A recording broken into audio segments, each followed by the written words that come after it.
अस्सलाम वालेकुम प्यारे बच्चों। आज मैं आपको एक और सबक आमेज़ कहानी सुनाने जा रहा हूँ जिसका नाम है झूठी बुनियाद।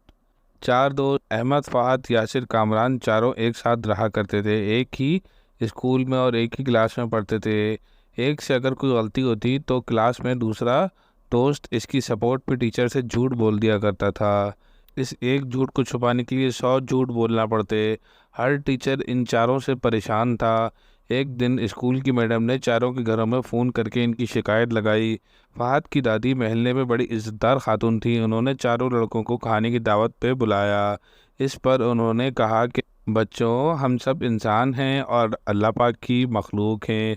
अल्लाह ताला ने हमें अशरफ बनाया है, यानी अशरफुल मखलूक़ात बनाया है, और हमारी रूह अल्लाह पाक के नूर का एक हिस्सा है। अगर हम लोग कोई भी गलत बात करते हैं, झूठ बोलते हैं, गंदे काम करते हैं तो इससे अल्लाह पाक को बड़ा गुस्सा आता है।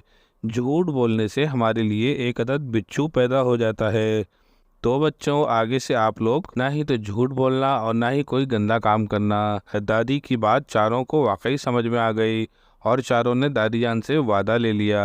प्यारे प्यारे बच्चों, ये थी झूठी बुनियाद की कहानी। अगर आपको ये कहानी अच्छी लगे तो इसको लाइक कीजिए, शेयर कीजिए और मेरे चैनल अनोखी स्टोरीज 786 को सब्सक्राइब कीजिए। जज़ाकल्लाह। अस्सलाम वालेकुम।